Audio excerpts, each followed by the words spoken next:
It was the coldest day of winter when 3-year-old Emma wandered away from her family's lakeside cabin, her tiny footprints in the snow leading to a thin patch of ice that couldn't bear even her small weight. Nobody noticed she was missing until they heard the splash and her terrified scream cutting through the frigid air. But someone else had been watching Emma all along the family's 4-year-old golden retriever, Max, who had always been gentle with the little girl, treating her like his own puppy without hesitation. Max bolted from the porch, racing toward the jagged hole in the ice where Emma's red mittens were barely visible above the freezing water. What happened next would change everything we know about a dog's capacity for heroism, courage, and love. If you're moved by incredible stories of animal heroes who risk everything to save the humans they love, please subscribe to our channel now so you never miss another heartwarming tale of extraordinary bravery. The Wilson family had been looking forward to their winter getaway for months. David, a hard-working accountant, and Sarah, a kindergarten teacher, had saved all year for this week. At the lakeside cabin in northern Minnesota, a chance to escape the city and spend quality time with their daughter Emma, who at 3 years old was a bundle of curiosity and energy, with blonde pigtails and a smile that could melt the thickest ice max. The family's golden retriever had been part of their lives for 4 years longer than Emma had been alive. In fact, Sarah often joked that Max had prepared them for parenthood with his puppyhood, antics, and boundless enthusiasm. But from the moment they brought newborn Emma home from the hospital, Max had appointed himself her guardian, watching over her crib, refusing to leave her side during illnesses, sleeping outside her bedroom door. Every night that morning, Max had been acting strangely even before breakfast, his usual playful demeanor replaced by an unusual restlessness. He paced by the windows, whining softly, his tail tucked slightly lower than normal, his eyes constantly darting to Emma. Then back to the frozen lake visible through the cabin's picture window. "Watch your pancakes, David said, as Emma stabbed enthusiastically at her breakfast syrup, dripping onto the wooden table. Max unusually ignored the fallen bits of food, his attention fixed on the window. Even as Emma giggled and called his name, "Something's up with Max today," Sarah observed. As she packed sandwiches for their planned afternoon hike, he hasn't taken his eyes off that window. Maybe he saw a deer or something. David glanced at the golden retriever. He's probably just excited to get outside. It's his first time seeing this much snow. Remember how he reacted to that dusting we got in the city last year? Emma finished her breakfast in record time and slid down from her booster seat, running to the window where Max stood. She pressed her small hand against the glass. "Look, Daddy's sparkly," she said, pointing at the frozen lake where the morning sun reflected off the ice in dazzling patterns. "Pretty, isn't it?" David replied absently as he checked the weather forecast on his phone. "Looks like we might get more snow tonight. Perfect for building a snowman tomorrow." Max whined louder this time, pawing at the door, then running to David, then back to the door, his behavior becoming more insistent. "What is it, boy?" Sarah asked, kneeling to scratch behind his ears. "You need to go. Out." But when David opened the door, Max didn't run out. Instead, he looked back at Emma, then at the adults, then toward the lake, barking, once sharply. "He's acting." "So weird," Sarah said, frowning. "I've never seen him like this." "Probably just excited," David repeated. "We'll take him out for a good run after we finish unpacking." Emma had wandered away from the window and was now pulling her favorite stuffed animals from her backpack, carefully arranging them on the couch. Her beloved teddy bear, Charlie, taking the prime spot in the center. "What are you doing, sweetie?" Sarah asked as she wiped down the breakfast table. "Getting ready for adventure," Emma replied with the serious expression only a 3-year-old can master. "Charlie wants to see the sparkly water." Sarah smiled. "Not today, baby. It's too cold to go near the water. We'll look at it from the shore during our walk." "Okay." Emma nodded, but the determined set of her jaw went unnoticed by her mother, who turned back to the kitchen to finish packing. Their lunch, Max, however, hadn't missed it. his eyes following Emma as she quietly collected her red mittens and hat from the hook by the door. For the next hour, the family settled into vacation mode, David bringing in more firewood and unpacking their suitcases, while Sarah organized the kitchen and set up Emma's play area. In the corner of the living room, Emma seemed content with her toys for a while, but Max remained vigilant, never taking his eyes off the little girl when Sarah disappeared into the bathroom, and David went to the car to retrieve the last of their bags. Emma saw her chance quietly. She pulled on her hat and mittens, picked up Charlie, and tiptoed toward the back door, which had been left slightly ajar during David's trips. To bring in firewood, Max immediately jumped up from his spot by the fireplace, barking loudly. Running between the bathroom door and Emma, Sarah's voice called out from behind the closed door. "What is it, Max? I'll be right out." But Emma had already slipped through the door, her small form disappearing around the corner of the cabin. Max barked more frantically, now scratching at the bathroom door. "Just a minute," Max Sarah called Emma. "Must be getting into something." When Sarah emerged, she expected to find Emma into mischief, perhaps pulling books from shelves or exploring cabinets. She wasn't prepared for the empty living room. Max now barking and running between her and the open back door. "Emma." Her voice rose with the first hint of alarm. "Emma, where are you?" David stepped back into the cabin, arms full of bags, sensing the tension immediately. "What's wrong?" "She's not here." Sarah's voice cracked. "Emma's not here." Max barked again, desperately, now running to the door, then back to the adults. His message, clear as daylight to anyone who understood the language of devoted dogs. David dropped the bags, racing to the back door, Sarah right behind him as they burst onto the porch. Their eyes immediately fell on the small footprints in the fresh snow, leading away from the cabin straight toward the frozen lake. Max didn't wait for them, bolting ahead, following the tiny tracks, his golden body a blur against the white landscape. David and Sarah ran after him, their hearts pounding with a fear unlike anything they'd ever known. "Emma!" Sarah screamed, seeing a small red hat moving near the shoreline where the snow-covered ground met the deceptively solid-looking ice. Emma stopped, but the little girl didn't stop. Instead, she took another step forward. Charlie clutched tightly in one arm, her free hand extended toward the glittering surface of the lake, as if reaching for the diamonds she saw scattered across it. Max reached the shore, first barking frantically, now trying to intercept Emma, who had already wandered several feet onto the ice. "Emma, don't move," David shouted, running faster than he ever had in his life. "Stay still, Daddy's coming." Emma turned at the sound of her father's voice, her movement shifting her weight on the thin ice. There was a sound like a gunshot, a sharp crack that seemed to echo across the entire lake. Max lunged forward as if he could outrun fate itself. Sarah's scream pierced the winter air as the ice gave way beneath her daughter's feet, and Emma disappeared in a splash of freezing water, only her red-mittened hand visible for a heartbeat before it too slipped beneath the surface. Time seemed to stand still as Emma disappeared beneath the ice. David froze for a split second, his brain unable to process the horror unfolding before him.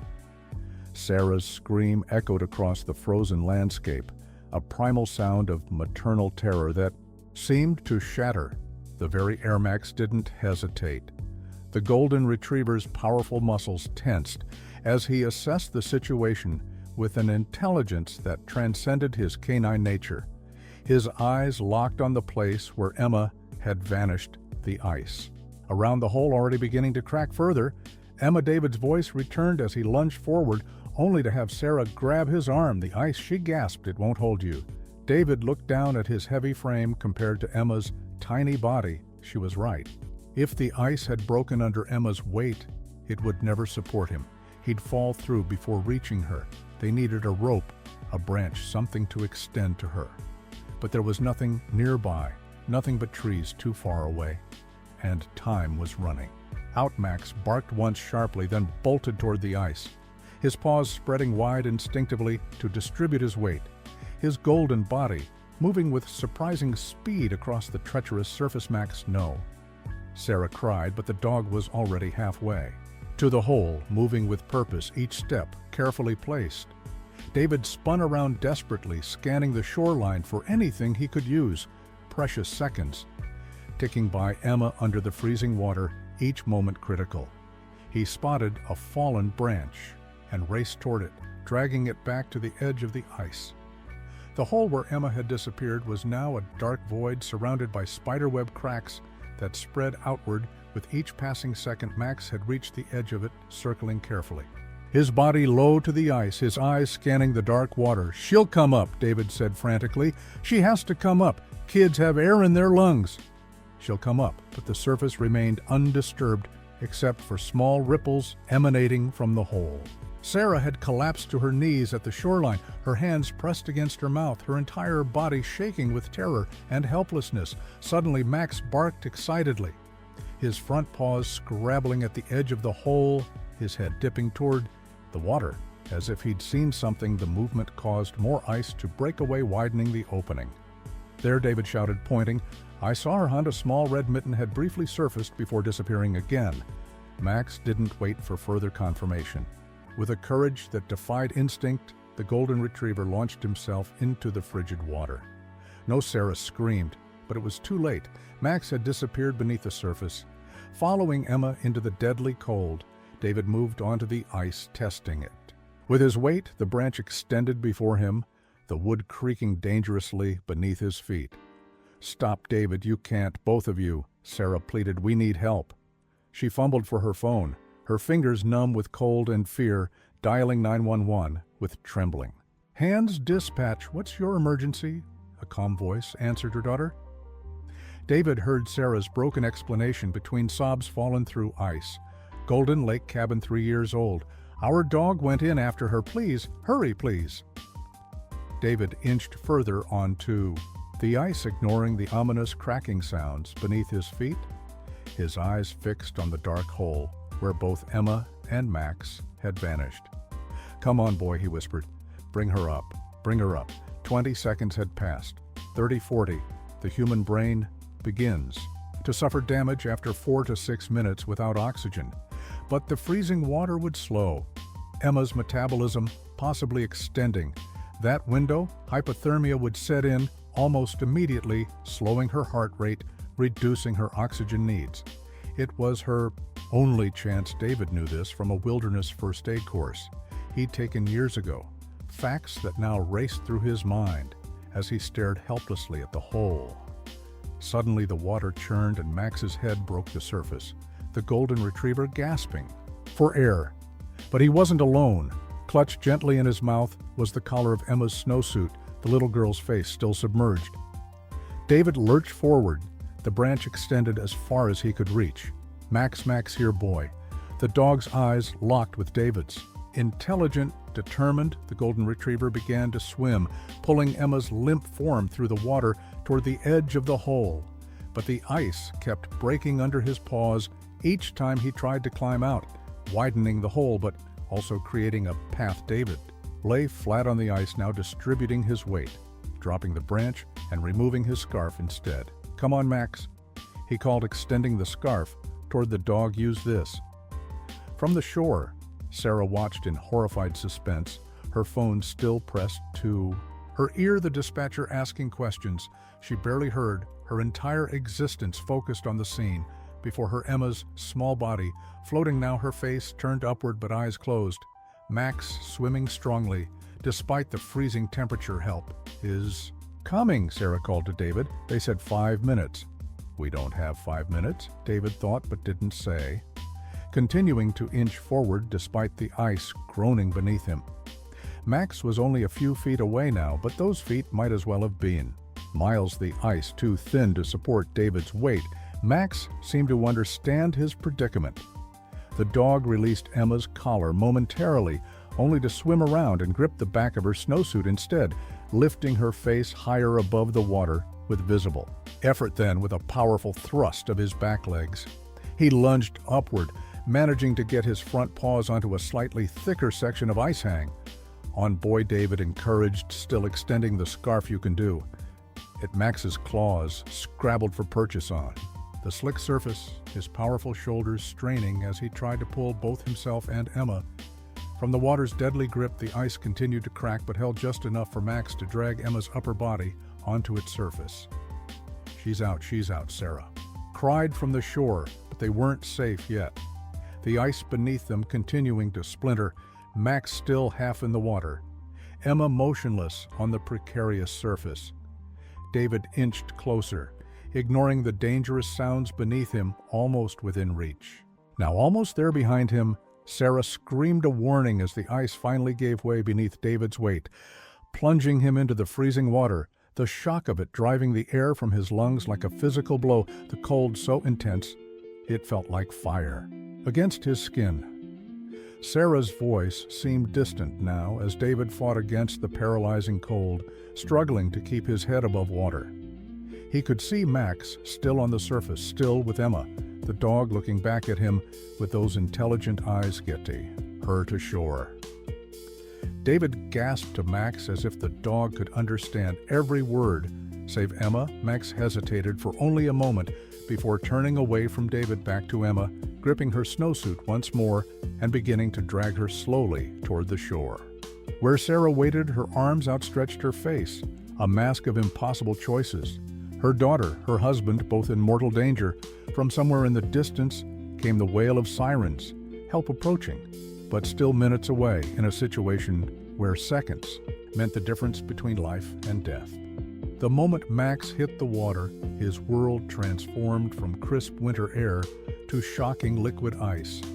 The cold penetrated his thick golden coat, instantly striking at his core like countless tiny needles. But instinct and love drove him forward as Emma's small form disappeared beneath the surface. Max had always been a natural swimmer, having spent countless summer days fetching tennis balls from lakes and streams. But this was different. The freezing temperature immediately began to sap his strength, each powerful stroke of his legs feeling heavier than the last. And Emma was nowhere to be seen beneath the surface. The water was murky, visibility limited to just a few feet, the ice above creating an eerie filtered light that barely penetrated. The depths, Max paddled deeper, his eyes searching desperately for any sign of Emma's red snowsuit, his lungs already burning from holding his breath. There a flash of red several feet below him, sinking slowly. Emma's small body limp, her pigtails floating, around her face like golden seaweed. Her eyes closed, her favorite teddy bear still clutched in one arm.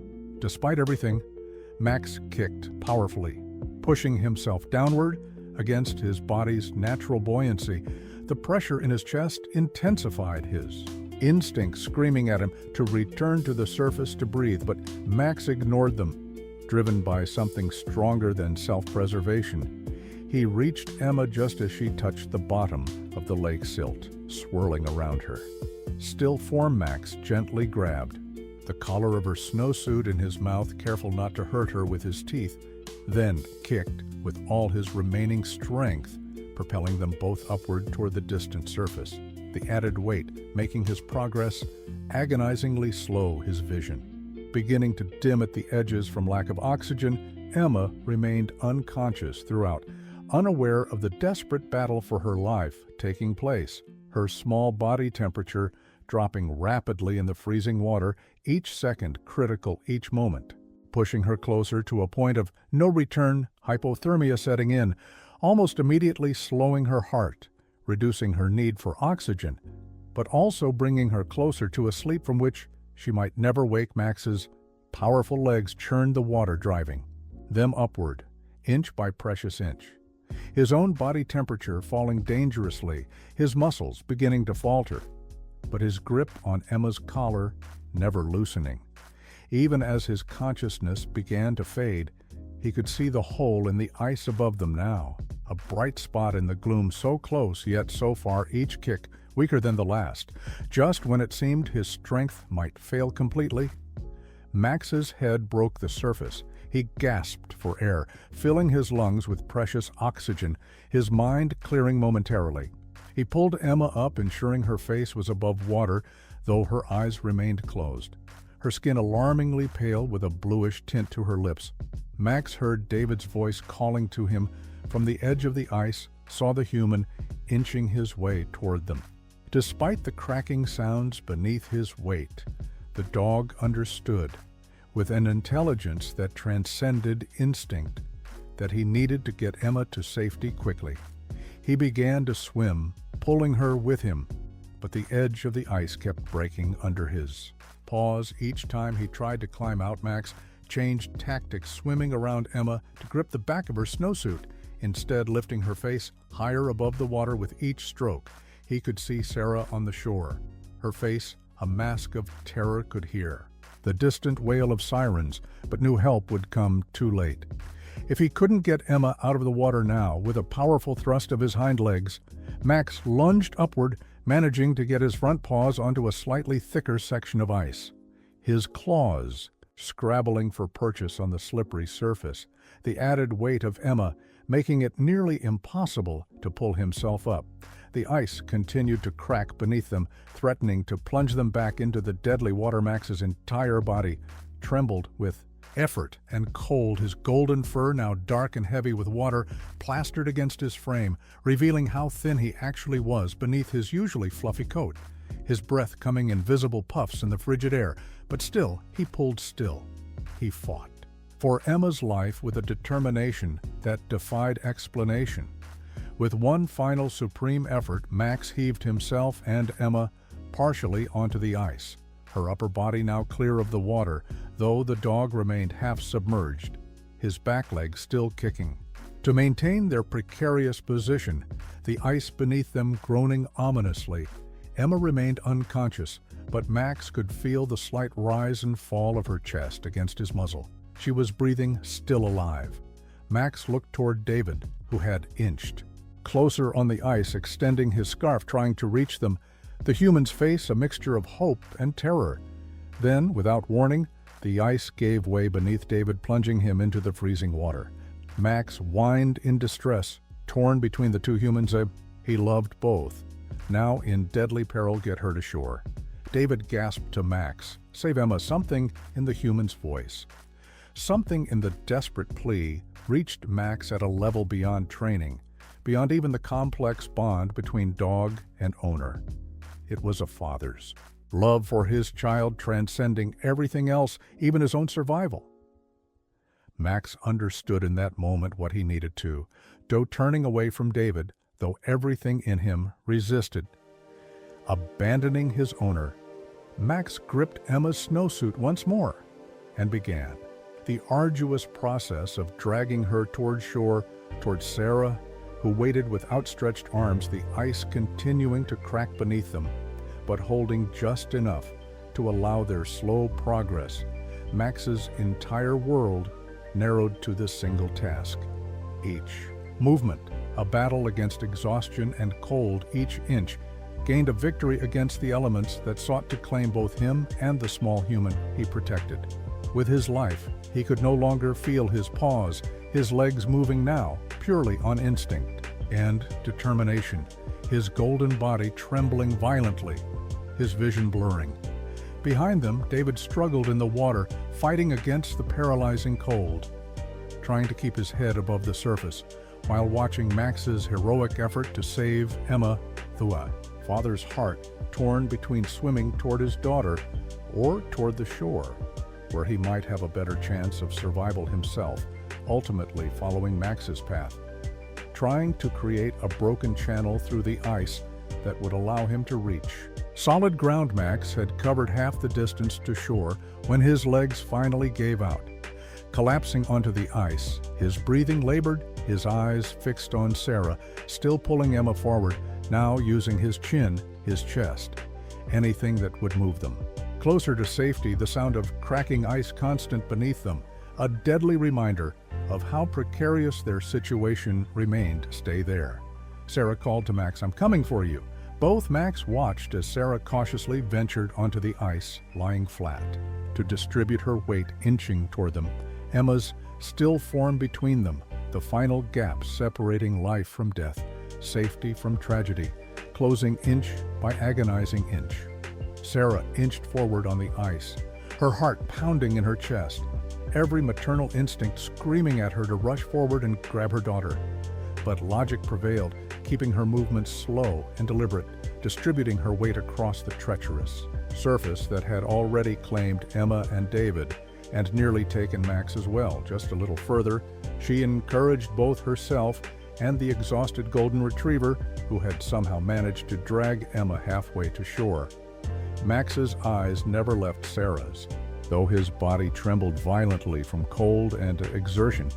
His golden fur now dark and heavy with ice forming at the tips. A sharp crack beneath her made Sarah freeze momentarily, her breath catching in her throat.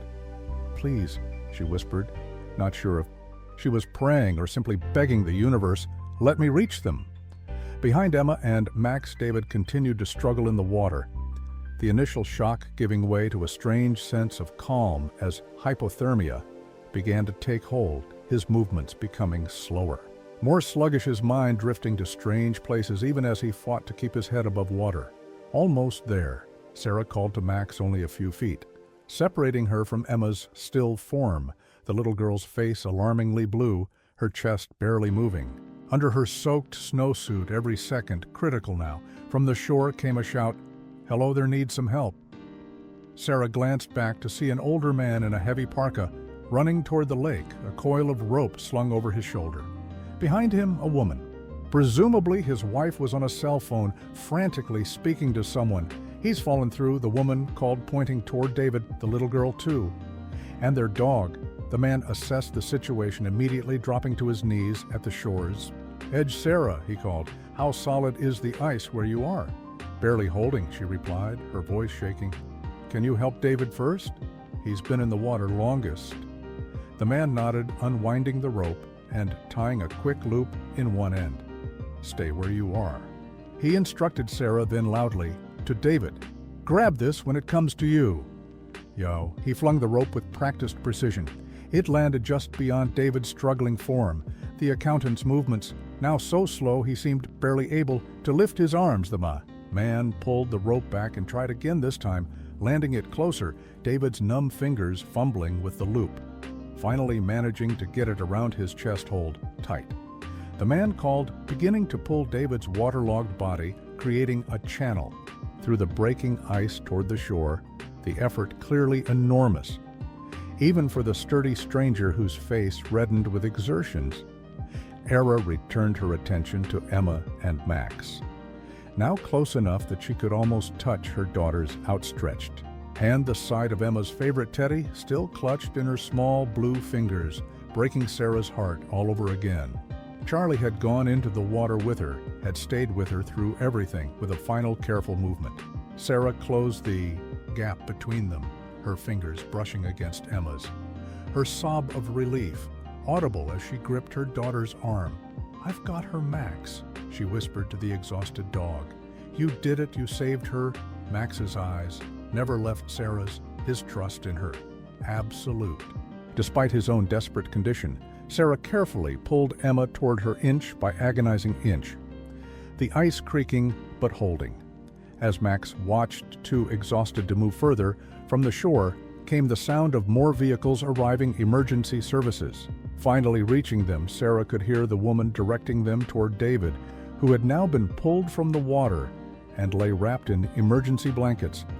The man already heading back toward Sarah with more rope and what looked like a rescue board. Emma remained unresponsive as Sarah finally gathered her into her arms, the little girl's skin like ice, her lips blue, her breathing shallow but present. "She's alive," Sarah called back to the rescue crew, her voice breaking. "Just get us off this ice." A paramedic was approaching now, moving with the same careful deliberation Sarah had used. "Stay still." "Ma'am," he called, "we're bringing a rescue board to distribute the weights." Era cradled Emma to her chest, trying to share her body heat with her frozen child, whispering encouragements and prayers, her eyes constantly checking her daughter for any sign of consciousness. Max remained where he was, his golden body now barely moving, his own condition clearly critical. "Hang on, Max," Sarah urged him. "We're getting help." The loyal dog's eyes blinked slowly in response, too weak to even wag his tail. The paramedic reached them. At last, sliding the rescue board carefully across the ice. "Let's get the child on first," he instructed. "Then we'll come back for the dog." Sure. Sarah's voice was firm, surprising even herself. All three of us or none. She couldn't explain the certainty she felt that separating Emma from Max now would be wrong. On some fundamental level, the dog had risked everything to save her daughter, had succeeded where humans might have failed. She would not abandon him now. The paramedic looked like he might argue, but something in Sarah's expression stopped him. "Fine," he conceded, "but we need to move quickly. The ice won't hold much longer." With careful movements, they positioned Emma on the board, strapping her securely in place. Then Sarah lifted Max's exhausted form, positioning him alongside Emma. The golden retriever's body curled protectively around the small girl. Even in his near unconscious state, his instinct to guard her, undiminished. Ready, the paramedic called to his colleagues on shore, who had secured the ropes attached to the rescue board. "Begin the pull slow and steady, inch by inch." The board slid across the breaking ice, Sarah crawling alongside, unwilling to be separated from either Emma or Max. The distance to shore seemingly endless, though in reality only about 20 feet remained those watching from the bank, holding their collective breath as the ice continued to groan and crack beneath the weight. David, wrapped in silver emergency blankets, watched through half-leaded eyes as his family was pulled to safety, his own body temperature dangerously low, but his mind focused entirely on Emma and the golden shape beside. Her Max had done what he could not, had saved his daughter when he had failed. The thought should have been bitter, but instead filled him with a gratitude so profound it transcended the physical pain of his condition. "Almost there," the paramedic encouraged. As they neared the shore just a few more feet, the final crack came without warning, the ice beneath the rescue board. Giving way just yards from safety, Emma and Max plunging toward the water again before being jerked to a stop by the ropes holding the board, the paramedics on shore pulling with renewed urgency, dragging them the final distance to solid ground, where waiting hands lifted first Emma, then Max onto stretcher. Emma was immediately surrounded by medical personnel. Oxygen mask placed over her face, heating pads positioned around her small body of lines inserted to begin warming her from within the organized chaos of emergency medicine. In full effect, Sarah torn between staying with her daughter and checking on David, who was being loaded into one of the waiting ambulances. What about the dog? One of the paramedics asked no one in particular as Max lay shivering on the ground nearby, seemingly forgotten in the rush to tend to the humans. "She saved my daughter's life," Sarah said fiercely, her voice cutting through the commotion. "He needs help too."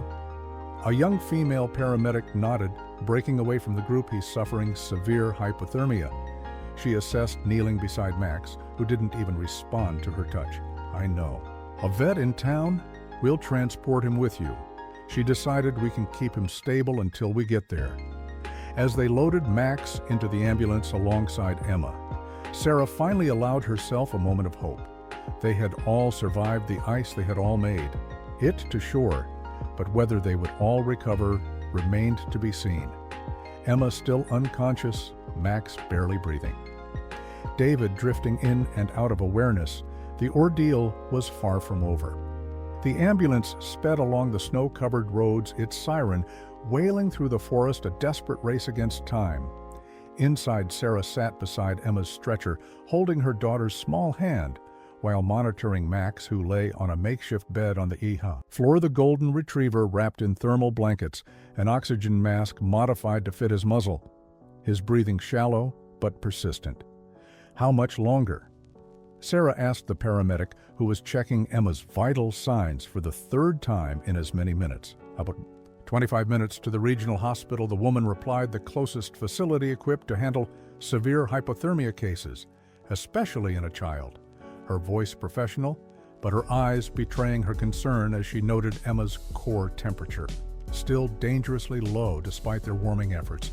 "Will she?" Sarah couldn't bring herself to finish the question. "Children are remarkably resilient," the paramedic said gently. We're doing everything we can. Her heart rate is stabilizing, which is, good sign, but she's been without proper oxygen and under extreme cold stress." She paused, obviously weighing her words. "We won't know the full extent until we get her to the hospital," Sarah nodded numbly, her mind replaying the horrific scene at the lake over and over, Emma disappearing beneath the ice max, diving in after her, David falling through himself. It had all happened so quickly one moment, a perfect family vacation the next, fighting for their lives. She glanced down at Max, whose eyes remained closed, his golden fur still damp despite their efforts to dry him. He saved her. She whispered more to herself than the paramedic. He knew something was wrong before any of us did. The paramedic nodded, adjusting the thermal blanket around. "Emma, dogs sometimes sense things we can't," she said. "We're radioing ahead to have the veterinarian meet us at the hospital. Your dog is in critical condition." "2. Max isn't just a dog," Sarah said, stroking his head gently, feeling the cold still radiating. From his body, he's family. In the ambulance ahead of them, David drifted in and out of consciousness, his mind swimming through memories as the paramedics worked to raise his core temperature. He remembered the day they had brought Max home a bundle of golden fluff, barely 8 weeks old, how the puppy had immediately claimed their hearts with his soulful eyes and boundless enthusiasm. He remembered Sarah's pregnancy, their worry about how Max would adjust to no longer being the center of attention, their surprise when the dog had appointed himself guardian of Sarah's growing belly, sleeping beside her. Each night his head resting gently on the bump, as if listening to the baby within he remembered.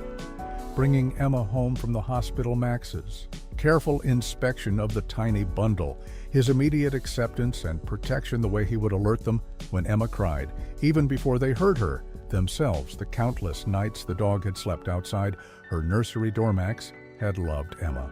From the moment she entered their lives, had tolerated her unsteady toddler hands pulling his fur, and ears had played endless games of fetch with her, had comforted her through illnesses and tantrums alike. The bond between them something special, something almost supernatural in its depth, and now Max had risked everything to save her, had succeeded where David himself had failed. The thought brought tears to his eyes, guilt mixing with gratitude. In equal measure, I should have watched her. Better, he thought, should have been the one to save her. Instead, I fell through. 2. I failed them both. The ambulance hit a patch of ice, momentarily sliding before the driver regained control of the jolt, bringing David back to full consciousness. "Oh, much longer?" he asked, his voice hoarse. 15 minutes, the paramedic beside him answered. "Your wife and daughter are in the ambulance behind us. They're stable for now." He hesitated, then added, "Your dog is with them too, in critical condition, but still." Fighting like Max, David thought, closing his eyes again, fighting until the end, no matter the odds. In the following ambulance, Sarah's thoughts followed a similar path, remembering the day they had visited the golden retriever breeder, how all the puppies had scrambled toward them except one, the thoughtful one who had hung back, studying them carefully before approaching. That one was Max, who had chosen them rather than the other way around, seeming to know even then that this was his family, his purpose. She remembered how Max had stayed by her side throughout her difficult pregnancy, keeping her company during the months of bed rest, how he would bring her slippers each morning, his contribution to caring for her, how he would rest his head on her belly, as if communicating with the baby inside. She remembered the first time Emma had grabbed Max's fur as an infant, the dog's patient acceptance, his gentle nudge of her tiny hand, his constant vigilance whenever she was near, even before Emma could crawl. Max had somehow known she would need special protection, had appointed himself her guardian without being asked, and now he had nearly given his life to save hers, had fought against impossible odds, had somehow found her beneath. The ice had brought her to the surface, had dragged her across, breaking ice to safety, had stayed with her until help arrived. The thought of losing him now, after everything, was unbearable. Emma's fingers twitched slightly in Sarah's grasp, a small movement, but enough to send hope surging through her. "Emma," she called, leaning closer. "Can you hear me, sweetie?" The paramedic immediately moved to check the child's vital signs, her eyes darting between Emma and the monitors. "There's some increased brain activity," she confirmed, "but she's still deeply hypothermic. We need to get her core temperature up before we can expect consciousness." At the sound of Sarah's voice, Max's eyes fluttered open briefly, his tail thumping weakly against the ambulance floor twice before he lapsed back into unconsciousness, the effort clearly enormous, but his awareness of Emma's condition somehow transcending his own critical state. "He knows," Sarah whispered in awe. "He knows she's fighting." The paramedic glanced. Between the child and the dog, her professional detachment momentarily cracked by the obvious connection between them. "I've never seen anything quite like it," she admitted. The ambulance swerved again as they took a sharp curve, the driver pushing the vehicle to its limits on the icy roads, the hospital now visible in the distance, its emergency lights. A beacon of hope in the gathering dusk outside. The snow had begun to fall again, thick flakes swirling in the ambulance's headlights as if nature were trying to erase all evidence of the day's events. "We're almost there," the paramedic announced. "They're preparing for you in the emergency department. Your husband's ambulance just arrived." Sarah nodded, still holding Emma's hand while keeping her other hand on Max's head, forming a physical connection between the three of them, a family bond that transcended species that had been tested in the frozen waters of the lake and emerged stronger than ever. As the ambulance pulled up to the emergency entrance, a team of medical professionals rushed forward, Gurney waiting for Emma, a veterinarian in scrubs standing alongside them, ready for Max. The race against time continuing as they moved from the ambulance into the bright lights of the hospital, Emma's life still hanging in the balance, Max's condition critical, David already somewhere inside receiving treatment. The golden retriever who had changed everything, who had defied nature and instinct to save a human child, was lifted carefully onto a stretcher, his eyes opening one more time to watch as Emma was wheeled away, his duty still not complete in his mind, even as his own life force ebbed away. The rural hospital erupted into controlled chaos as Emma was rushed through the emergency department doors, a team of medical professionals surrounding her stretcher, speaking in rapid technical terms that Sarah struggled to follow.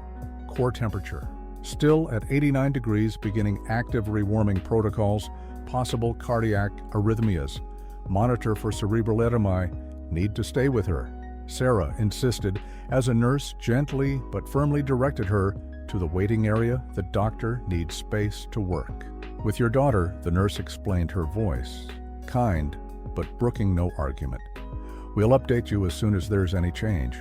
Your husband is being treated in Bay 3. You can see him briefly." "But," Max, Sarah protested, looking back at the golden retriever who was being attended to by the veterinarian in the ambulance bay. "They won't let him in." "Will they?" The nurse's expression softened. "I'm sorry, hospital policy, animals aren't permitted, except service dogs." She paused, seeing Sarah's distress. "I'll speak to Dr. Harris. He might make an exception given the circumstances, considering what the dog did." Sarah nodded numbly, allowing herself to be guided toward David's treatment area, her mind still at the lake, still seeing Emma disappear beneath the ice, still hearing Max's desperate bark as he plunged into the freezing water after her. The events replaying in an endless loop of terror and helplessness. David lay on a hospital bed connected to warming blankets and IV fluids, his color better than it had been in the ambulance, but his eyes filled with guilt and fear as Sarah approached. "Emma?" he asked immediately, his voice hoarse. "In treatment," Sarah replied. "They're warming her. She's still unconscious, but her heart rate has stabilized." She swallowed hard, fighting back tears. "And Max is with the vet in the ambulance bay." "They won't let him inside." David closed his eyes briefly. "I failed them both," he whispered. "I should have watched her closer. Should have been the one to save her, not Max." Sarah took his hand, squeezing it firmly. "No one could have reached her in time," she said. "The ice was too thin. You would have fallen through before getting to her, which is exactly what happened." She paused, fighting to keep her voice steady. "Max was the Only one light enough to get to her quickly enough. A doctor approached, clipboard in hand. Interrupting their conversation, "Mr. Wilson, how are you feeling? Cold?" David admitted, though less so than before. "What about my daughter? Dr. Wainwright is with her." Now the doctor replied, "She's our pediatric specialist in hypothermia cases. Your daughter is receiving the best possible care." He turned to Sarah. "I understand you were also in the water briefly." "Just my legs," Sarah said dismissively. "I'm fine, please." Focus on Emma and my husband, and David looked up sharply. "What about Max, our dog?" The doctor's expression changed subtly. "Ah, yes, the dog. He said the veterinarian is working with him now. I've spoken with her briefly. His condition is serious, the extended immersion and extreme cold have affected his cardiac function, and she's concerned about possible organ damages." Rhea pressed a hand to her mouth, a small sound of distress escaping despite her efforts to remain strong given the extraordinary circumstances. The doctor continued, "The hospital administrator has agreed to allow your dog to be treated in an unused room in the West Wing once he's stabilized for transport. The veterinarian will continue care there." "Thank you," David said. With feeling, he saved our daughter's life. The doctor nodded. "I've been briefed on what happened. Quite remarkable," he admitted. "Now, if you'll excuse me, I need to check on your daughter's progress." He paused at the door, turning back. "Your dog would have had to break through. I swim in freezing water, find your daughter underwater, and then drag her to safety," he said, his tone professionally curious. "How is that even possible?" "Love," Sarah said simply. "Max loves Emma. Has since before she was born. Some things can't be explained by medicine." The doctor seemed about to say something more, then merely nodded before leaving them alone in the treatment bay. Hours passed in agonizing slowness. Sarah moving between David's room, where he was now resting more comfortably, his condition upgraded to stable, and the waiting area where she hoped for news of Emma. The waiting room gradually filling with others as word of the accident spread through the small community. The family who had helped at the lake among them. It was nearly evening when the pediatric specialist finally emerged, looking tired but cautiously optimistic. "Mrs. Wilson," she said, gesturing Sarah to a quiet corner, "Emma's condition has stabilized. We've successfully raised her core temperature and her cardiac function is normalizing." She paused. "We won't know if there's any neurological damage until she regains consciousness, but the fact that she was underwater for such a brief time, thanks to your dog's quick action, is very encouraging." "When will she wake up?" Sarah asked the question that mattered most. The doctor's expression remained carefully neutral. "That's difficult to predict. She admitted her body has been through an extreme trauma and needs time to recover. We've induced a light sedation to keep her comfortable during the warming process, but we'll begin to reduce that overnight to assess her neurological status." "Can I see her?" Sarah asked, her voice breaking. "Please, I need to see my baby, of course." The doctor's professional demeanor softened. "She's in the pediatric ICU. You can sit with her. The nurse will take you." Emma lay in a hospital bed that seemed far too large for her tiny form, surrounded by machines monitoring every aspect of her condition. Her golden hair spread across the pillow like a halo, her face peaceful, almost as if she were simply sleeping. But the tubes and wires told a different story. Sarah sat beside her, taking her small hand, carefully avoiding the IV lines. "You're safe now, Emma," she whispered. "You're going to be okay. Max saved you. Daddy and I are here." She stroked her daughter's cheek gently. "Max is here too. He's getting better just like you are. You both need to rest." Now a nurse entered the room, checking Emma's vitals with practiced efficiency. "Your dog has been moved to room 114, she mentioned. "Casually, he's stabilized enough for transport. The vet is with him now. Is he?" Sarah couldn't finish the question. The nurse offered a small smile. "He's fighting hard." The vet seems cautiously optimistic. Dogs are remarkably resilient, especially when they have something to live for. She nodded toward Emma. "Many of the staff are talking about what he did. It's quite extraordinary."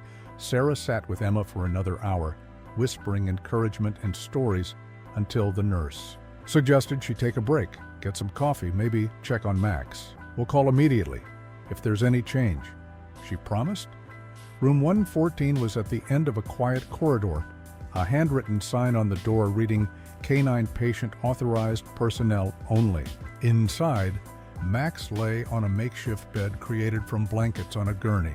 The veterinarian, a woman in her 40s with kind eyes monitoring his IV fluids and oxygen levels. "Show is he?"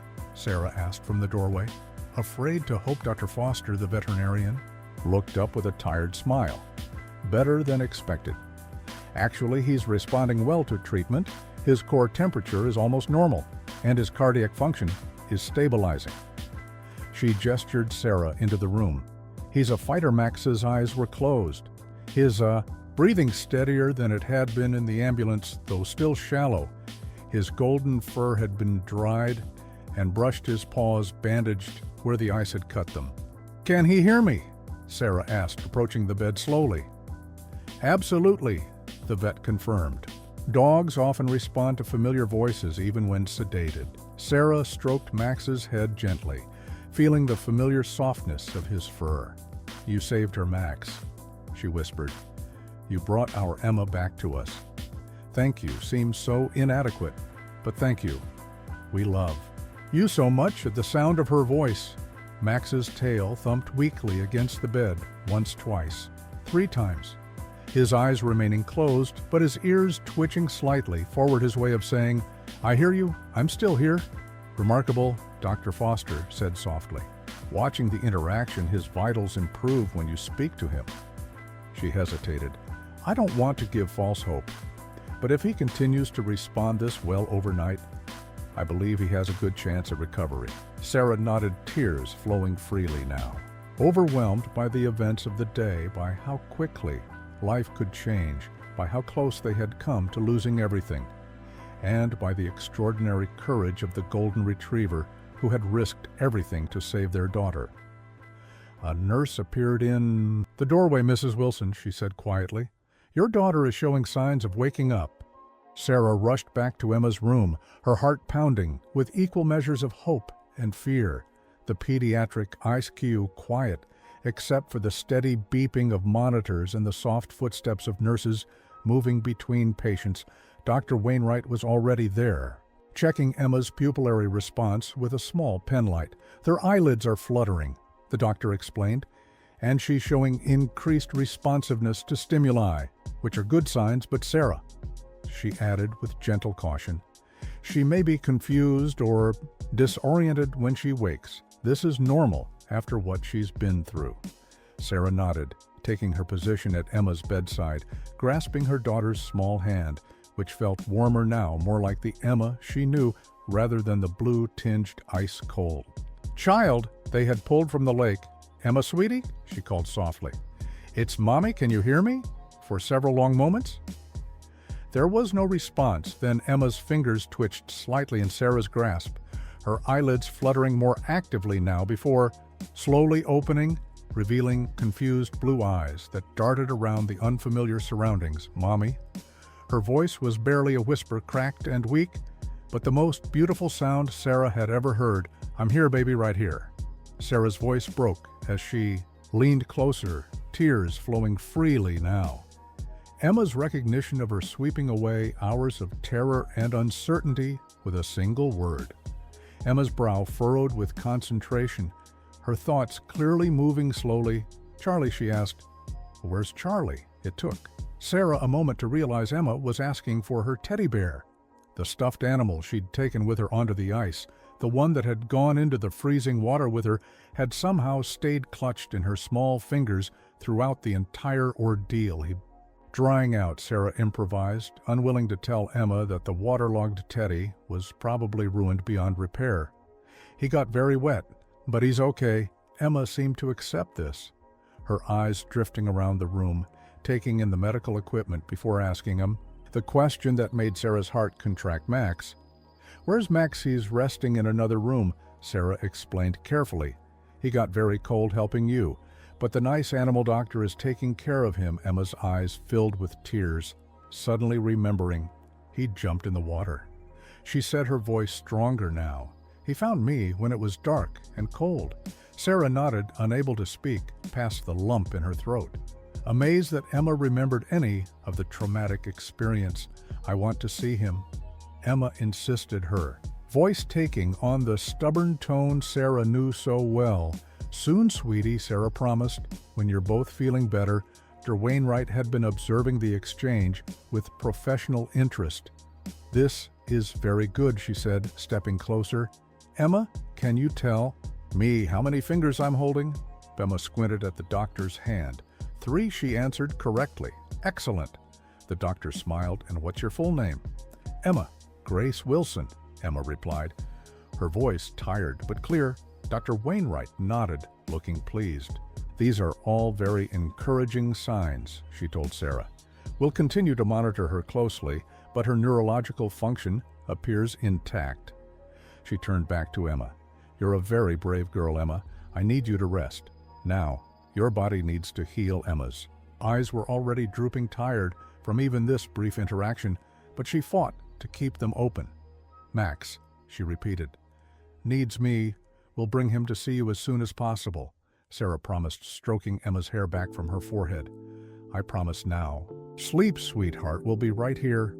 Emma surrendered to exhaustion, her breathing deepening into sleep, natural this time, rather than the unconsciousness of trauma. Sarah looked up at the doctor questioningly. "This is normal," Dr. Wainwright assured her. "She'll likely sleep through most of the night, waking periodically. Her body is working hard to recover from the hypothermia." David appeared in the doorway, leaning heavily on an IV pole, a nurse hovering disapprovingly behind him. "I heard she woke up," he said, his face pale but determined. "She did," Sarah confirmed. For a few minutes, she asked about Max. She remembered him saving her. David closed his eyes briefly, emotion overwhelming him before he gathered himself. "She's going to be okay?" he asked, looking to the doctor. Wainwright nodded cautiously based on her initial responses. "I'm optimistic about a full recovery," but she nodded to the nurse, who was trying to convince David to return to his bed. "You should be resting too, Mr. Wilson. You're still recovering from significant hypothermia yourself." "I needed to see her," David said simply. "I needed to know." The next hours passed in a blur of medical checks and brief moments of Emma waking, asking for Max each time before drifting back to sleep. Sarah and David taking turns at her bedside, neither willing to leave the hospital, despite offers from staff to arrange accommodation. Nearby, the family who had helped at the lake brought clothes, toiletries, and food, insisting it was the least they could do. Around midnight, Sarah made her way back to room 114 to check on Max. Finding Dr. Foster dozing in a chair beside the makeshift canine patient bed, the golden retriever's condition monitors beeping steadily. "How is he?" Sarah whispered, not wanting to startle the veterinarian. Dr. Foster woke immediately, professional instincts overriding exhaustion. "Actually, he's doing remarkably well," she said. "Checking Max's vitals. His temperature is completely normalized. Cardiac function stabilizing. I've reduced his sedation," and she smiled. "He's been asking for your daughter in his own way." "What do you mean?" Sarah asked. The vet gestured to Max's chart. "I've noted it here. Every time a nurse or doctor mentions Emma's name, his heart rate increases and he tries to get up, even sedated, his body responding to her name with almost human understanding, as if to demonstrate," she said softly. "Emma's doing better, Max." And sure enough, the monitor showed a slight increase in heart rate, the golden retriever's ears twitching forward despite his sedated state. "He understands," Sarah said with certainty. "He's always understood everything about Emma from the day she was born." Dr. Foster nodded thoughtfully. "I've been a veterinarian for 20 years, she said, "and I've seen extraordinary bonds between animals and humans. But this," she gestured to Max, "this is something different, something special." Her professional demeanor slipped slightly, revealing genuine emotion. "What he did today defies explanation. Swimming underwater, finding her, bringing her up, dragging her across breaking ice." She shook her head. "It's beyond instinct, beyond training." Zara stroked Max's head gently, feeling the soft fur beneath her fingers. "It's love," she said simply, "the same kind of love I feel for Emma. The kind that doesn't calculate odds or consider personal safety. The kind that just acts." The veterinarian checked Max's IV, making a note on his chart if his improvement continues. "At this rate," she said, "we might be able to reduce sedation further. By morning, let him wake up properly." Sarah's phone buzzed with a text from David Emma. Asking for Max again woke up stronger this time. Sarah smiled, showing the message to the vet. She's been asking for him every time she wakes up. They need each other?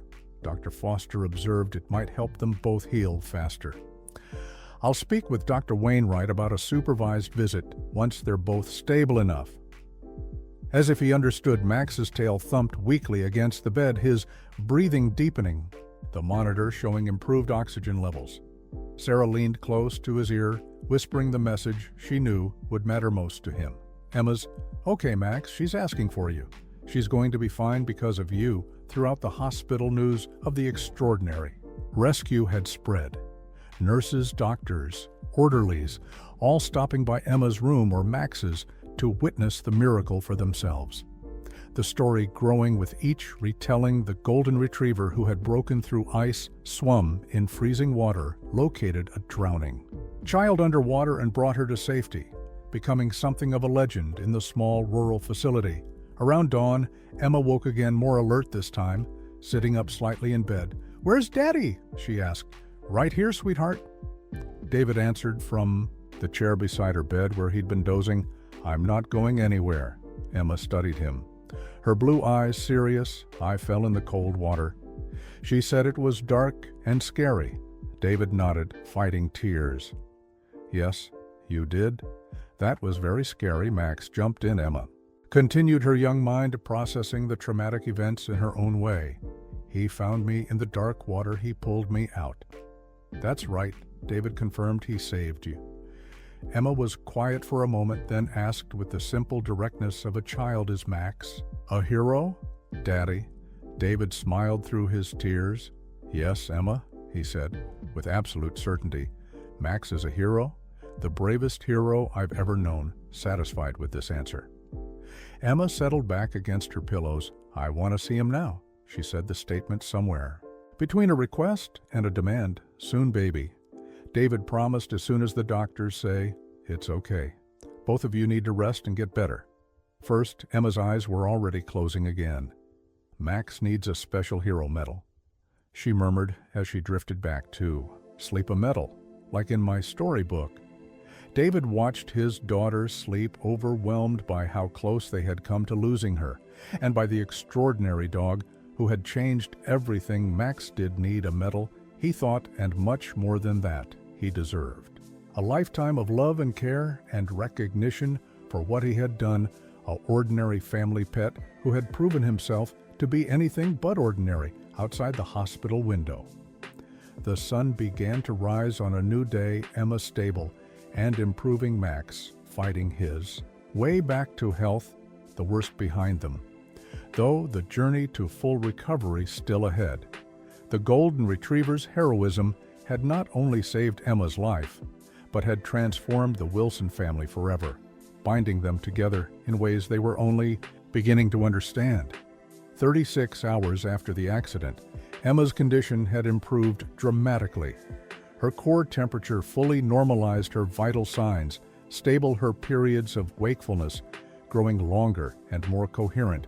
With each passing hour, the pediatric team had moved her from intensive care to a regular room decorated with cheerful animal paintings and a rainbow mobile hanging from the ceiling. David had been discharged that morning, though he refused to leave the hospital, moving between Emma's room and Max's with single-minded determination. Despite his own lingering exhaustion and soreness, Sarah had finally been convinced to use the hospital's shower facilities and change into the fresh clothes brought by neighbors, her hair still damp as she sat beside Emma's bed, reading her daughter's favorite storybook, and the brave knight saved the princess from the dragon.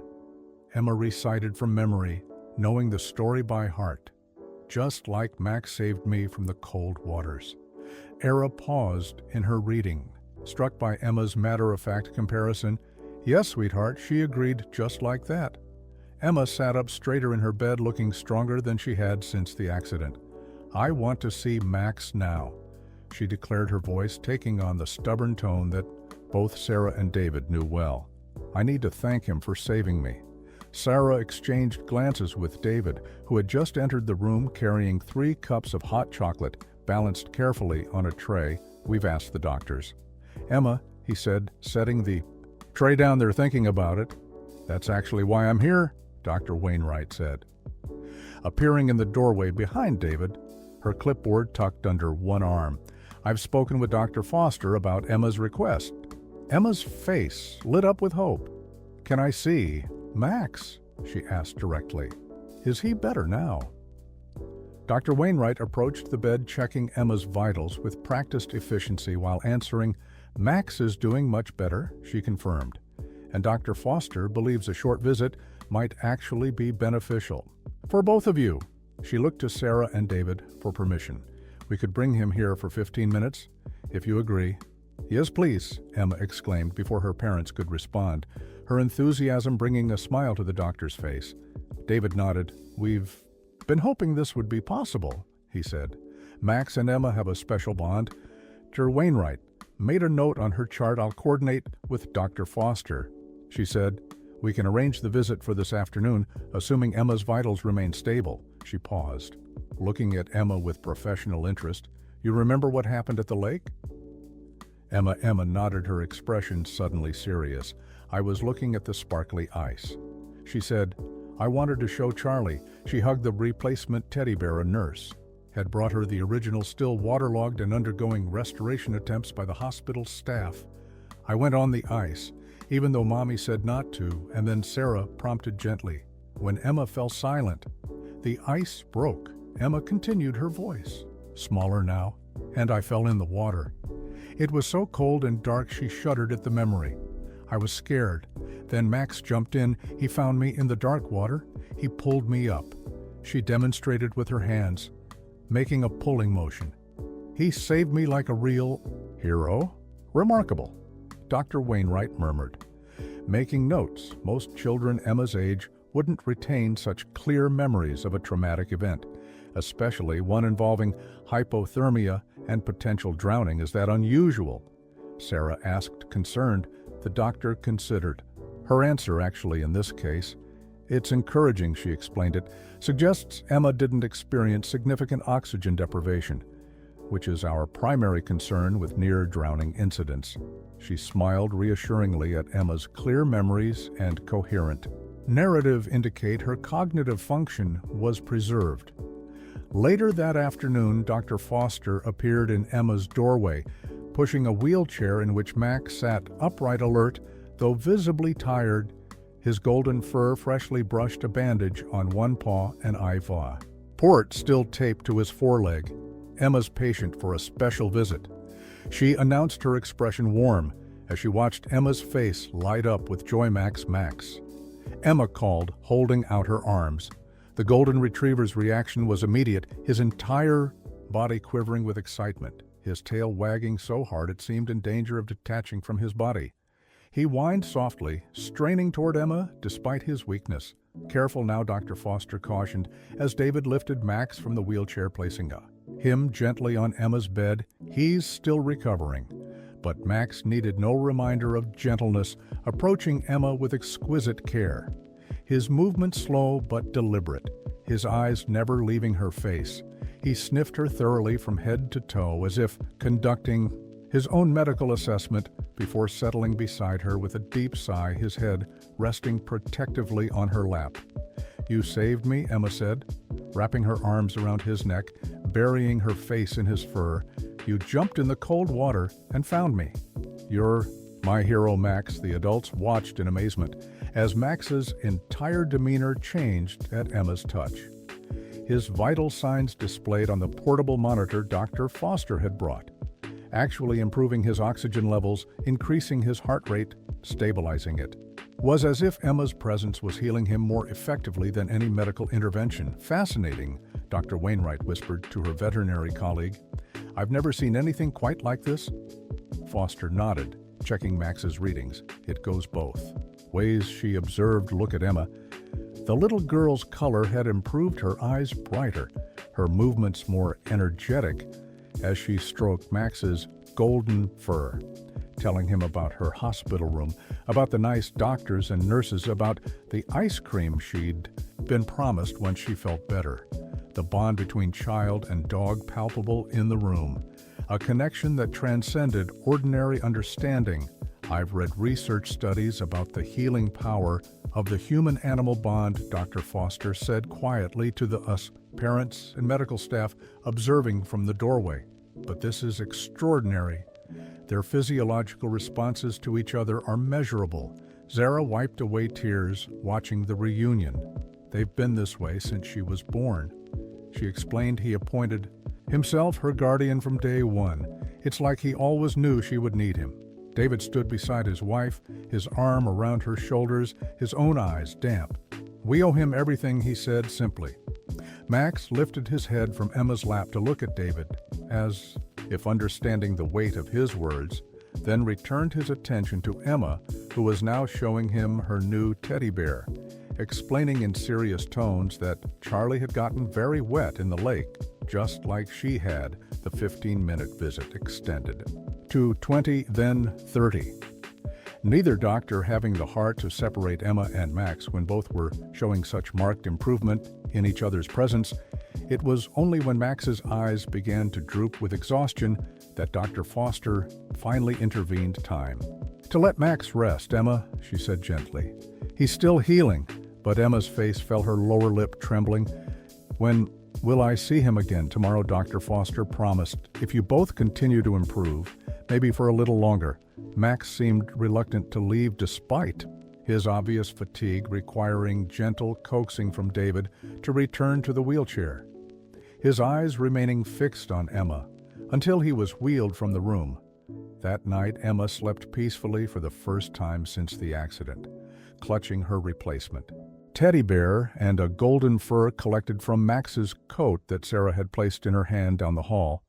Max, too, rested more comfortably, his breathing deeper, more regular, his vital signs stabilizing further, the hospital staff continuing to marvel at the remarkable recovery of both patients. A local news reporter had somehow gotten wind of the story, appearing at the hospital, requesting interviews with the family and information about the heroic golden retriever. The hospital administration fielding increasing calls from media outlets across the state. The story of Max's extraordinary rescue capturing public imagination as Sarah sat beside Emma's bed watching her daughter sleep. She scrolled through her phone, amazed to find that someone had started an online fundraiser for Max's medical expenses, the total already exceeding $5,000. Comments pouring in from strangers, touched by the golden retriever's bravery. Hero Dog reads, "The world need more stories like this one." Commenter had written, "My golden retriever would do the same. They love their people so much." Another added, "This dog a medal, and all the treats he wants forever." Someone else demanded. Sarah showed the comments to David, who had insisted on spending the night in the hospital room despite being discharged. He shook his head in wonder. "It's going viral." He said, "We might need to prepare for some attention when we get home." Sarah repeated the word, feeling somehow both foreign and precious after the ordeal they'd been through. "When do you think that will be?" "Soon," David replied, taking her hand, their family forever changed by ice and water, and the extraordinary courage of a golden retriever, whose love had transcended instinct, whose bravery had defied explanation, whose heart had saved their daughter's life. By the fourth day after the accident, the story of Max's heroic rescue had spread far beyond the small Minnesota community. What had begun as local interest had exploded into national news. The hospital's administrative staff overwhelmed with media, requests for interviews, photographs, and updates on both Emma and Max's condition. The Wilsons had initially been hesitant to engage with the press, wanting to focus solely on Emma and Max's recovery. But the hospital's public relations team had gently suggested that sharing their story might actually help others, emphasizing water safety and celebrating the extraordinary bond between humans and animals. If you decide to do one interview, Sarah, it might satisfy the interest and give you some peace. Dr. Wainwright had advised as they discussed Emma's impending discharge, you can set boundaries, make it clear it's a one-time thing. It was that Sarah found herself sitting in Emma's hospital room beside Max, who had been deemed well enough to be discharged into the family's care a day earlier, though he refused to leave Emma's side. A carefully selected reporter and photographer from a respected national news outlet positioned across from them, David standing protectively behind his family. Could you describe what happened that day? The reporter asked, her voice gentle, her recorder placed discreetly on the table between them. Sarah recounted the events, her voice steady though her hand trembled slightly as she stroked Max's head. The golden retriever pressed against Emma's side on the hospital bed. I knew something was wrong when I heard Max barking. She explained he'd been acting strangely all morning trying to warn us, and then Emma went missing. The reporter prompted when Sarah paused. Sarah nodded. We followed her footprints to the lake, she said, her voice catching. Max ran ahead of us. Somehow he knew she was in danger. He reached the ice before we did. She swallowed hard. David and I watched Emma fall through the ice. The photographer captured images as Sarah spoke, documenting Emma's small hand resting on Max's golden fur, the dog's protective posture. The family unit bound together by trauma and survival and love. What happened next? The reporter asked, though the story had already been told and retold across news outlets. And social media. Max didn't hesitate, Sarah continued. He ran onto the ice. He jumped into the water after her. The reporter might have been the first official interview, but Sarah had already told this story dozens of times to medical staff, to friends, to herself in the dark hours of the night, each helping to process the trauma, to accept how close they had come to losing everything. He found her underwater, Sarah said, pulled her to the surface, dragged her across breaking ice toward shore. The reporter nodded, taking notes. Though the basic facts were already well known, what Sarah was providing was the emotional context, the human element that transformed a remarkable incident into a story that touched hearts. A knock at the door interrupted them. Dr. Foster entering with a tablet in hand. The veterinarian had become a regular visitor, checking on Max daily, though he was technically no longer her patient. I'm sorry to interrupt, she said, but I thought you might want to see this. She turned the tablet toward them, displaying a video that had clearly been filmed from the shore of the lake. Sarah gasped as grainy footage showed Max swimming in the icy water, Emma's red snowsuit visible as he pulled her toward the edge of the ice. Who filmed this? She asked, her voice barely above a whisper. One of the neighbors who helped with the rescue, Dr. Foster explained. They just shared it with the hospital. Thought you should see it first before deciding if it should be made public on screen. Max could be seen struggling to pull Emma onto the ice, the effort clearly enormous. His determination evident in every movement. Sarah watched, transfixed, seeing the rescue from this new perspective, understanding even more profoundly what Max had accomplished. I think the world needs to see this, David said quietly, still standing behind Sarah, his hand on her shoulder.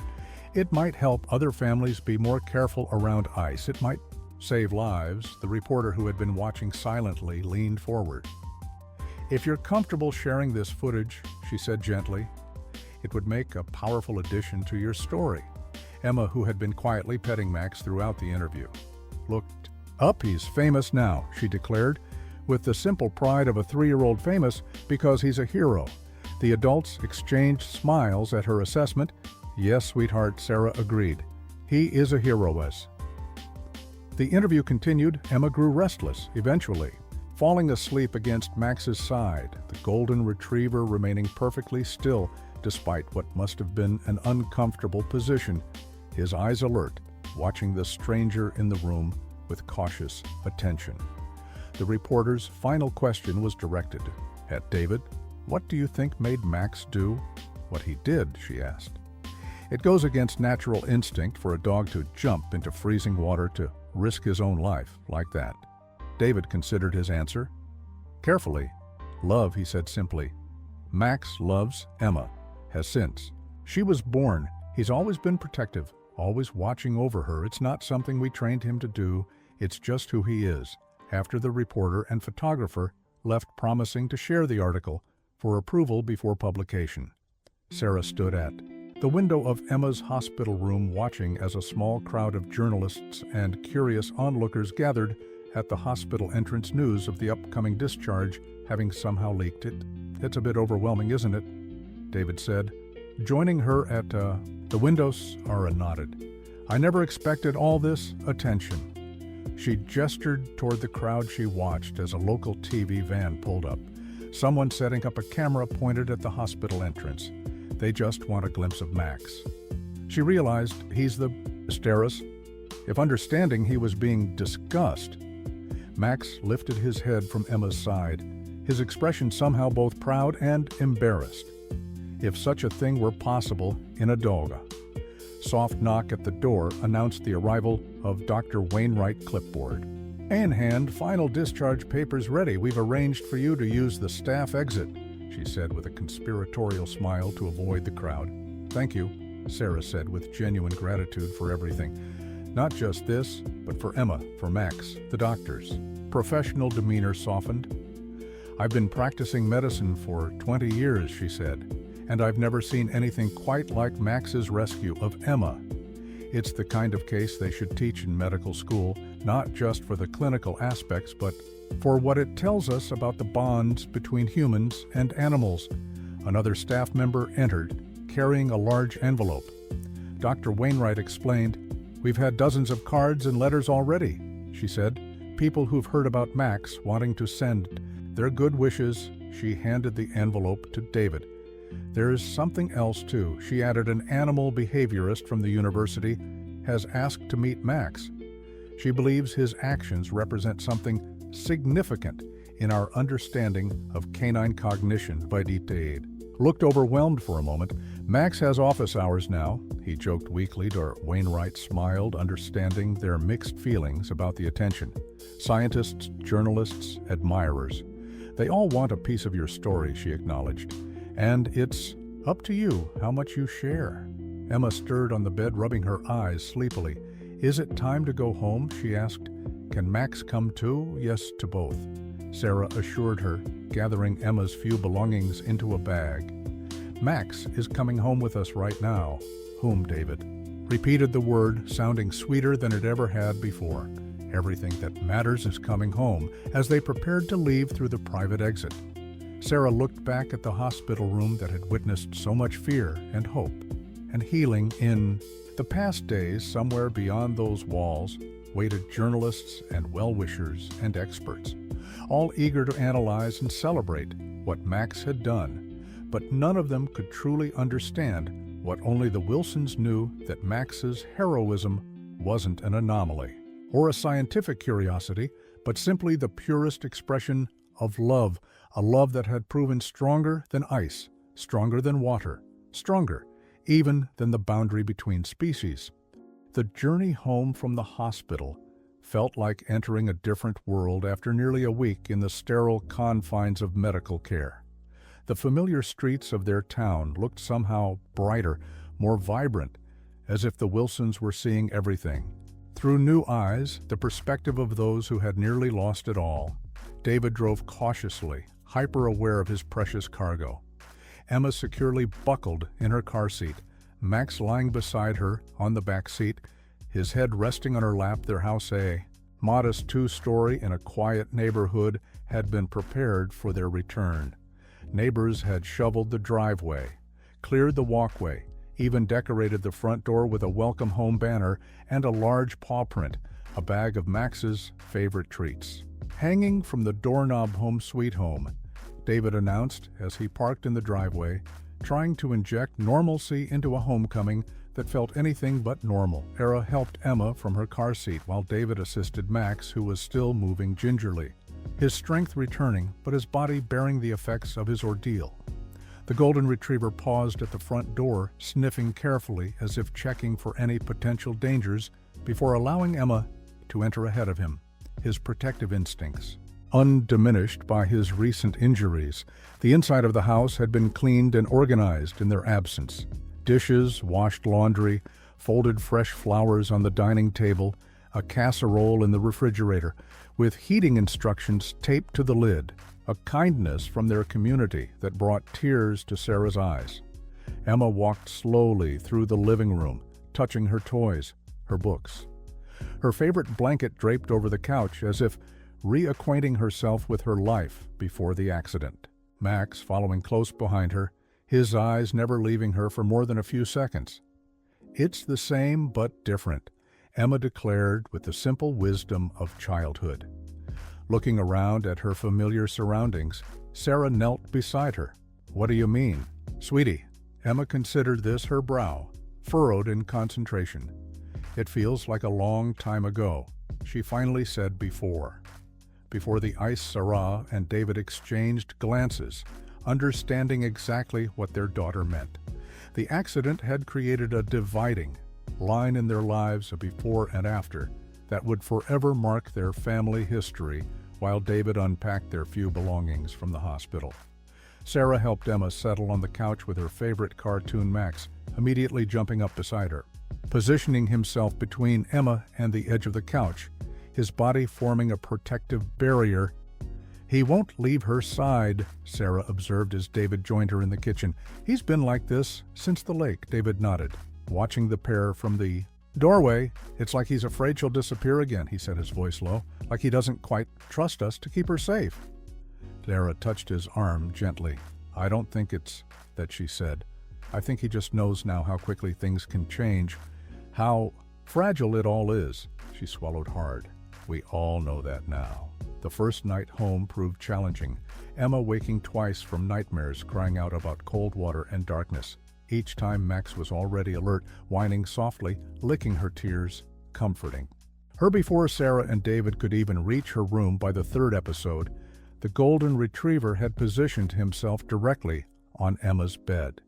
Despite the rule against pets on furniture, a rule neither parent had the heart to enforce after everything that had happened. "It's okay," Sarah assured Emma, stroking her hair as Max pressed against the little girl's side, his presence seemingly more comforting than any words the adults could offer. "Max will keep you safe. You're home now, in the light of morning." Emma seemed to have bounced back with the resilience of childhood, eating breakfast with enthusiasm, asking to play in the backyard. Though the mention of snow caused a momentary shadow to cross her face, a hesitation quickly masked Max, watching her carefully from his position beside her chair, ready to respond to any sign of distress. They settled into a new routine in the days that followed, Emma still attending her preschool. Half-days, David working from home temporarily, Sarah managing. The unexpected attention that continued to follow them.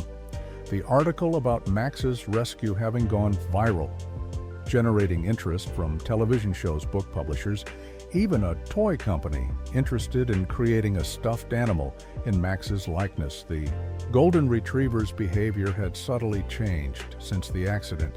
He now checked the locks on the doors each night, patrolling the perimeter of the house before settling down. He insisted on accompanying Emma everywhere, including the bathroom, refusing to let her out of his sight for more than a few moments, his already protective nature intensified by their shared trauma. "I spoke with an animal behaviorist today," Sarah told David one evening after Emma had finally fallen asleep. Max, as usual, curled on the bed beside her. She says Max is displaying classic guardian behavior, but at an unusual level. She thinks the accident reinforced his protective instincts. David nodded, watching Emma sleep from the doorway, the memory of her disappearing beneath. "The ice still haunting his dreams. Is that a problem?" Sarah shook her head. "Not necessarily," she explained, "but we should watch for signs of anxiety in him. Separation, stress." The behaviorist suggested gradually helping him understand that Emma is safe.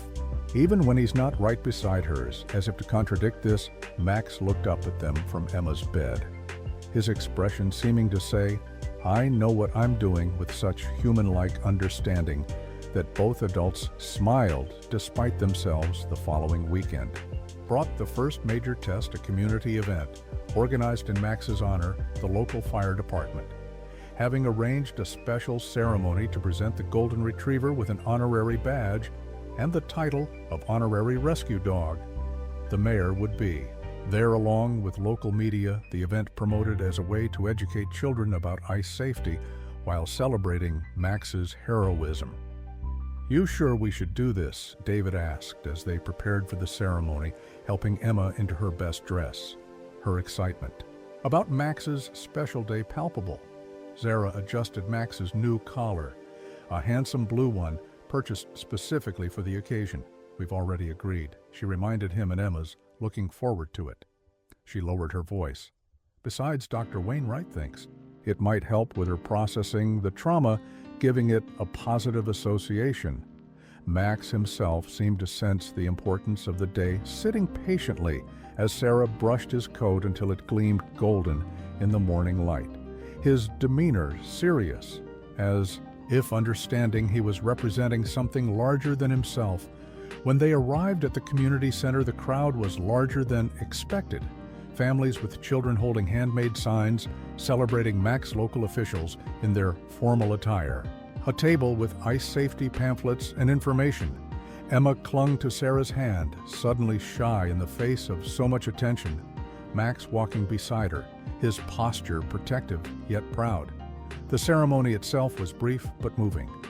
The fire chief kneeling to Emma's level as he explained how brave Max had been, how his actions reminded everyone of the importance of safety around ice and water, before presenting a custom-made badge attached to a special collar, the crowd applauding as Emma was invited to place it around Max's neck. "My hero," Emma declared loud enough for everyone to hear as she carefully positioned the badge on Max's collar, the Golden Retriever sitting perfectly still throughout his eyes, never leaving Emma's face, despite the cameras flashing around them afterward as Emma showed Max off to her preschool friends' parents.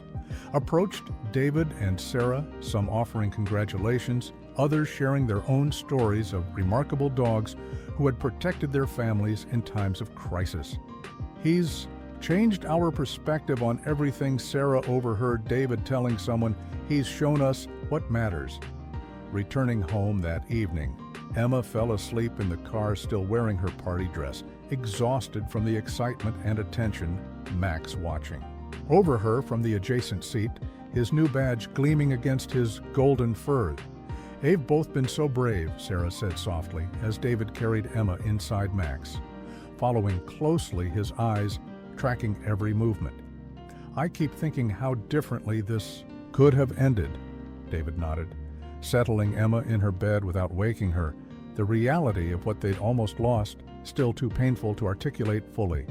But tonight, as Max took his now customary position beside Emma, the family seemed to have turned a corner, the ceremony providing, if not closure, then at least a framework for understanding moving forward from trauma toward healing. 1 year after the accident, the Wilson family gathered at the lakeside park, not far from where Emma had fallen through the ice, but this time under very different circumstances. The sun shone brightly overhead, a perfect summer day, the lake sparkling. Peacefully in the background, a small crowd assembled around a newly installed sign featuring Max's image and safety information about ice and water today.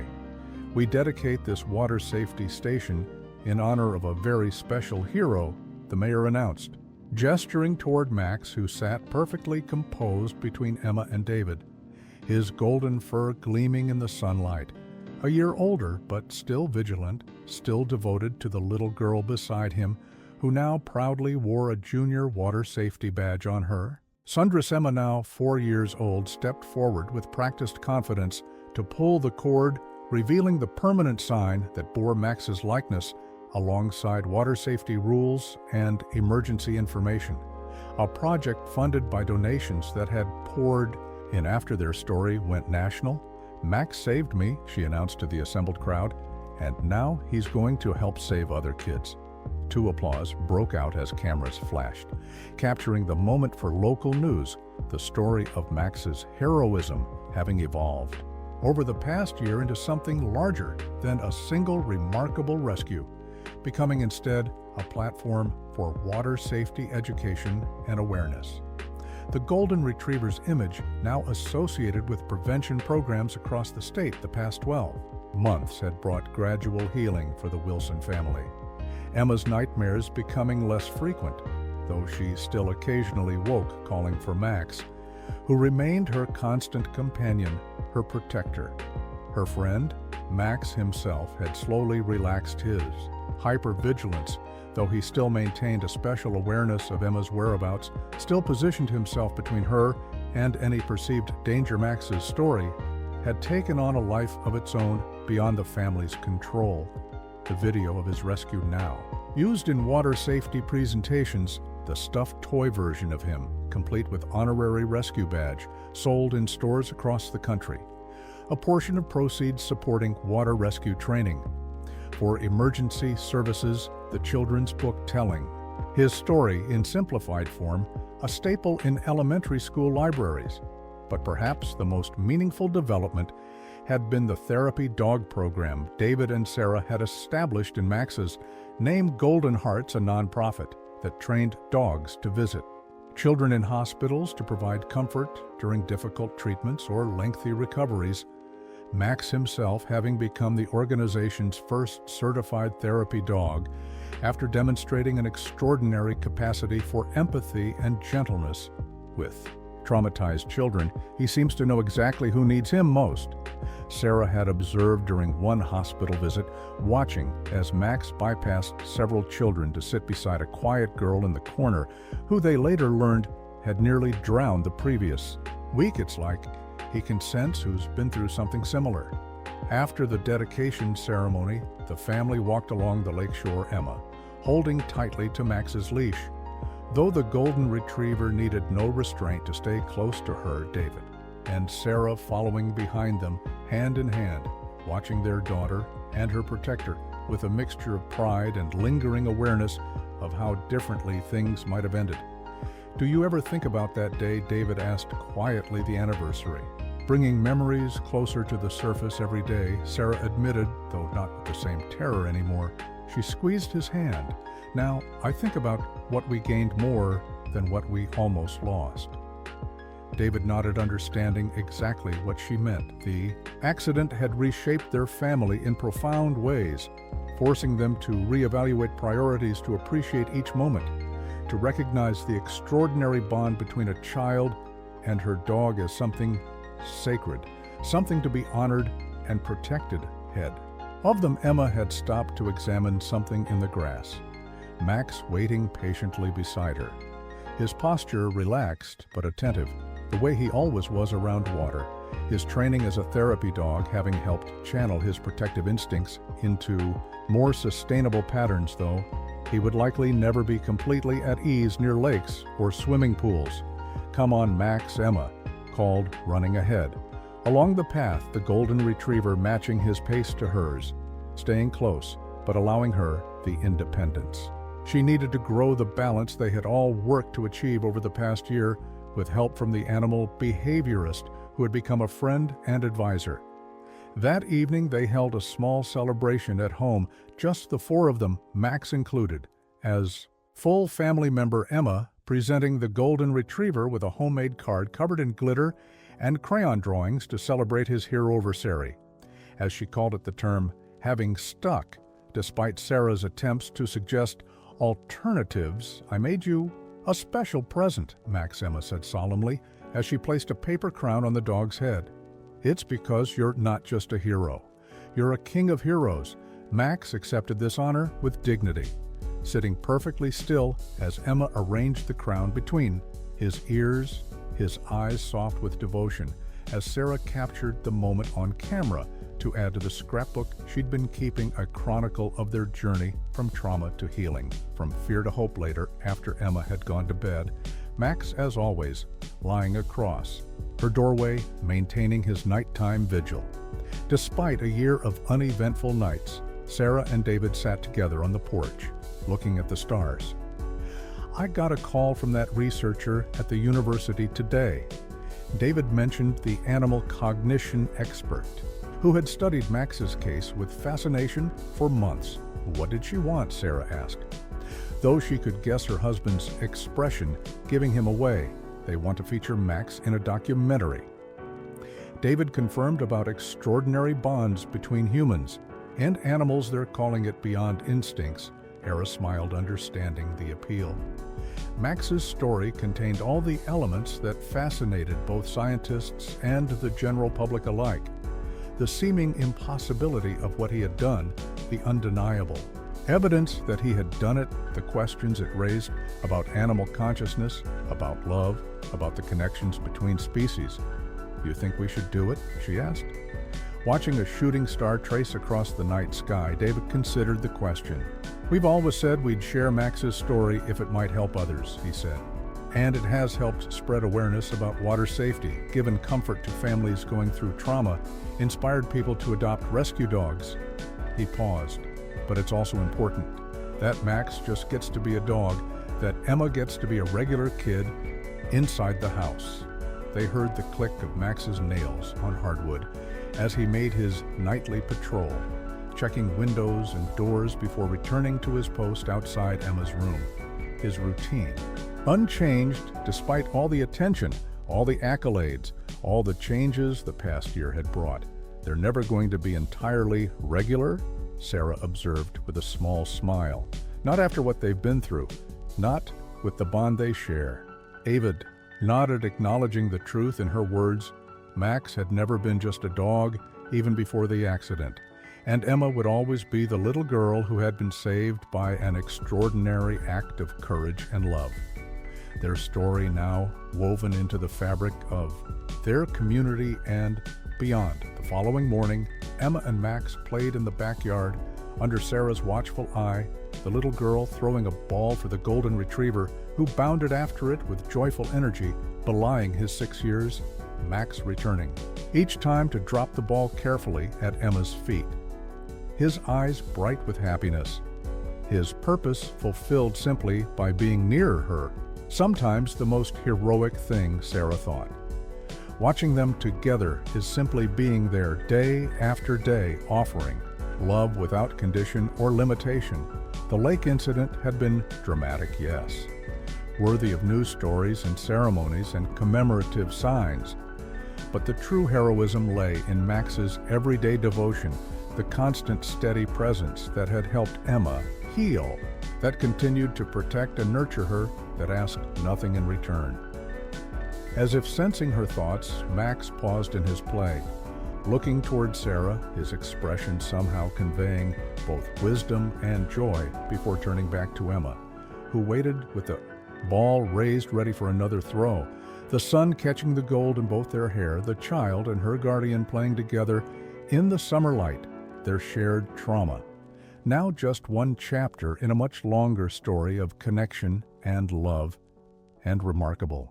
Courage, a story that would continue to unfold in countless ordinary moments, each one a quiet testament to the extraordinary bond between them.